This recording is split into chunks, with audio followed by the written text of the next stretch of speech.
Hey guys, welcome back to Vic Ferrari's Garage. So it's been a while since I've actually done a video.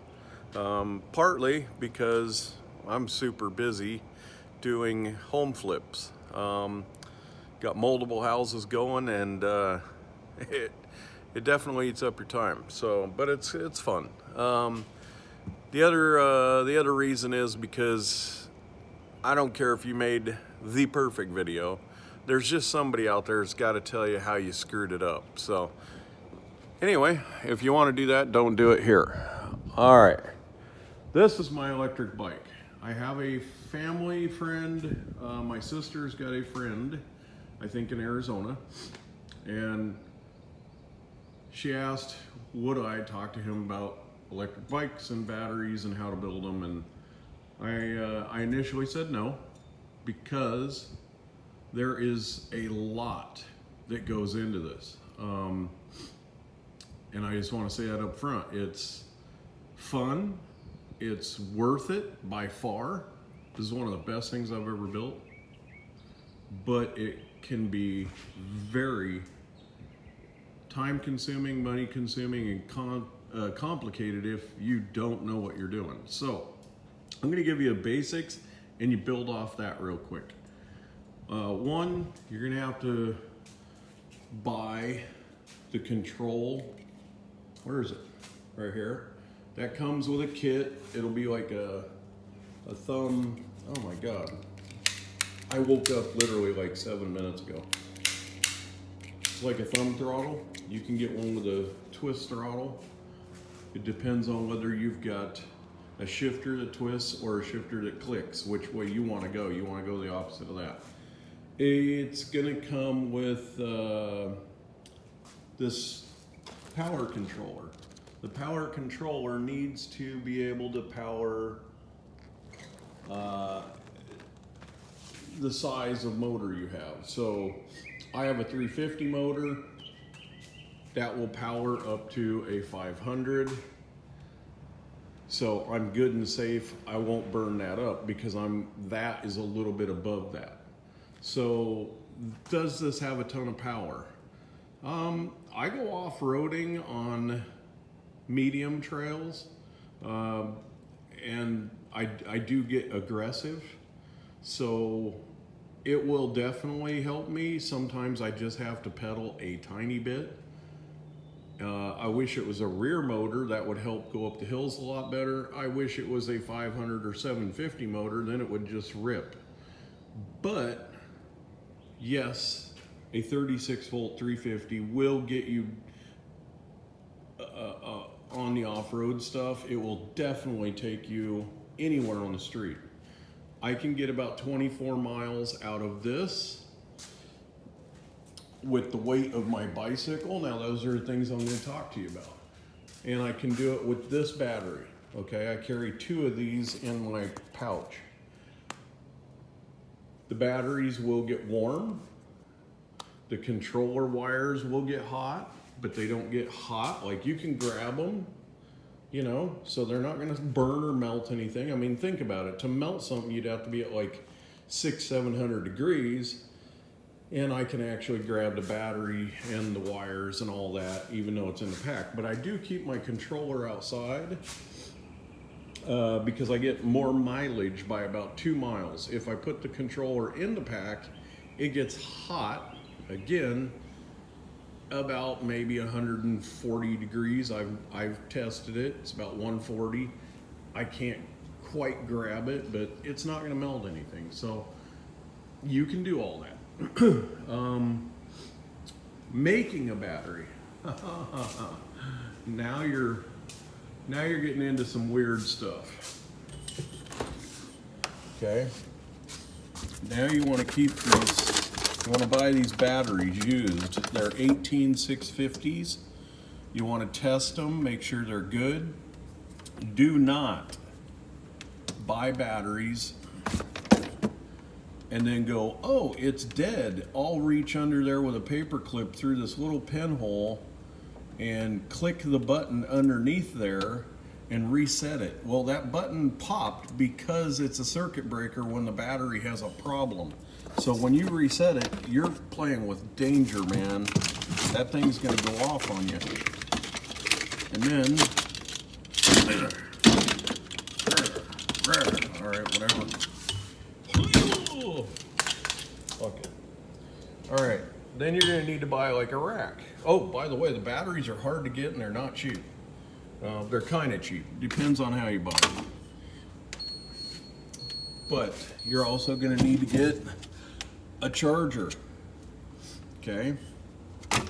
I store them in the refrigerator because they can actually blow up, and that's unsafe.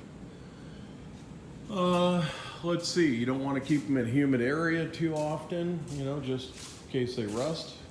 There's a lot to it. Anyway, let's jump into sizes. Apparently, he sounds like he's got a 48 volt, I think a 750 motor. That's a powerful combination. It'll do great for most of your stuff.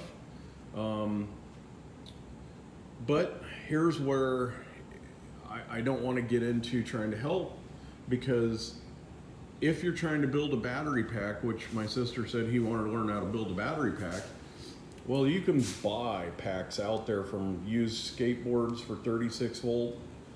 For 48 volt, I think you can buy used batteries from old like bikes and other things. I know you can buy them.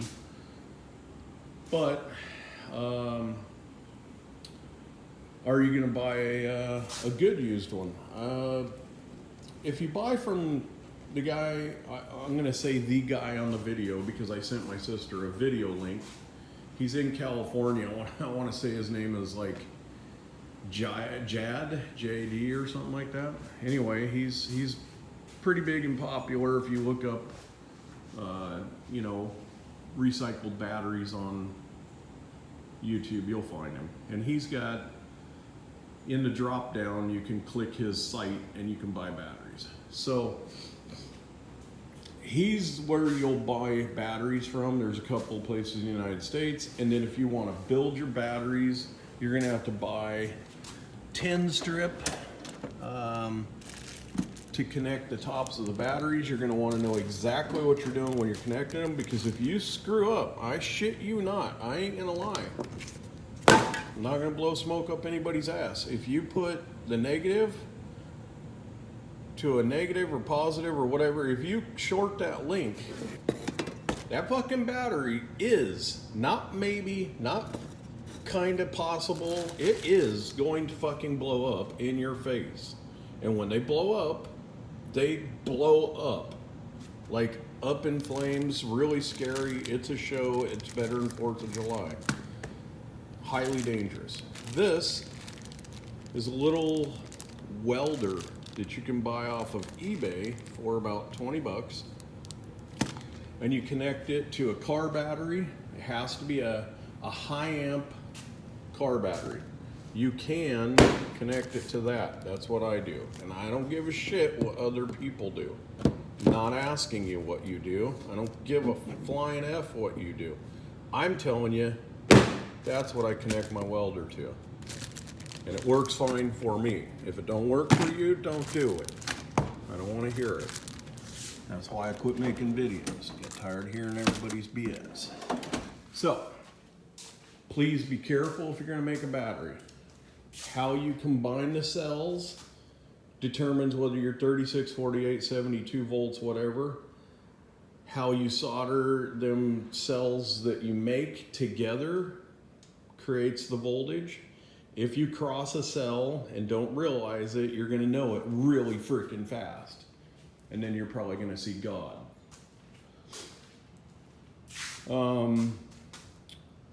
So the weight of the bike determines the size of motor you're going to want based on what style of riding you're going to be doing. So if you're going to ride off-road, you're going to want a bigger motor most likely. Like I said, I ride, you know, mild to medium off-road, and I have to add a little pedal if I'm doing some extreme shit. Is it fast? No. It will take a minute to get going up to speed. Does it have a high speed? Yeah, it can, in some countries, break the law. I can do about 30.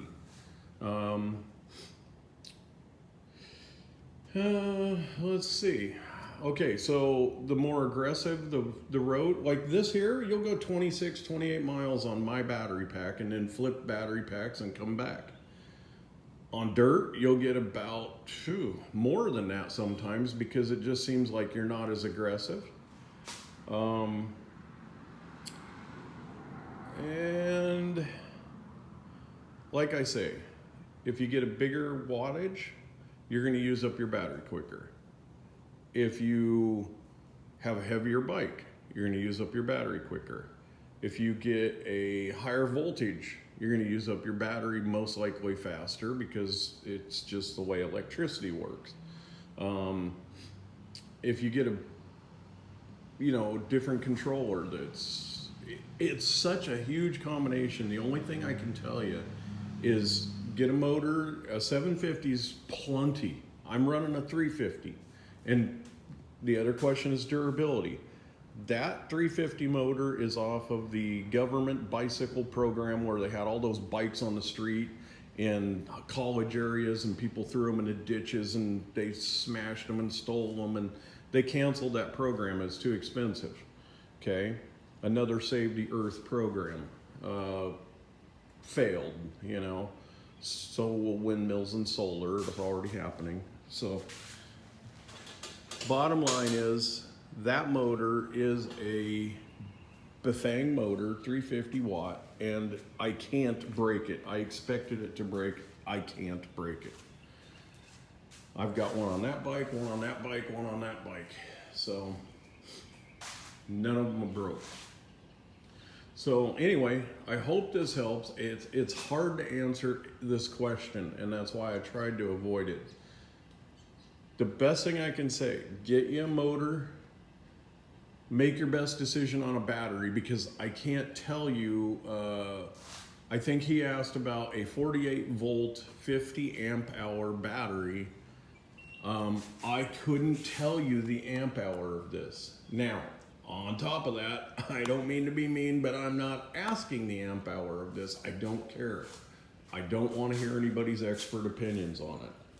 This battery here is a 36 volt. It's out of a scooter, like that thing. Not that that uses one, it's just a scooter. But this will get me 24 miles, or if I wait until it literally shuts me off with its safety shut off, it'll get me 26. I'm good on a concrete, concrete makes a difference. It's harder. Asphalt's a little squishier. Believe it or not, it will make a difference. So 24 to 26 miles on asphalt. So you'll have to get your motor, put it on your weight and size of bicycle. Wheel size makes a difference. Weight makes a difference. Your weight makes a difference. If you're a tiny person or a big person, if you're hauling groceries in a 3-wheeler, all that stuff makes a big difference. And so then you'll have to get a battery and just take off and see how far that will get you. So make sure that your battery voltage matches your motor voltage. And other than that, you'll need a charger. I built my own little charging station. Comes down, has 3 of them, park the bikes, plug them in. Takes about 8 hours to charge each battery. So, I don't know. I mean, I love helping people out. I've just ended up taking a lot of crap for it, so I quit. But I'm going to tell you, bikes are fun. They're well worth it. But I spent many hours learning how to just build one. And then I spent 100 hours maybe learning how to build a battery. And then I failed twice. And I didn't blow myself up, but the batteries were shit. But now I know how to build batteries, bikes, and all that. But it's just really complicated. So if you're going to build one, you're going to watch a lot of videos. If you're going to build a battery, you're going to spend money up front for a little welder, for the nickel strip, for the batteries, and in the end, you're gonna build like 2 batteries maybe, and you're gonna use those for 10 years because they last pretty well. So the cost is probably cheaper if you just buy a pre-built 48 volt, 36 volt battery. That's what I found out. It's a lot cheaper just to buy one, but now that I can build them, I can do it. So, I don't know. Hopefully just being straight up and being like, dude, probably don't want to jump into this swimming pool because it's full of sharks. But if you're gonna, hopefully what I just threw you helps. All right, later.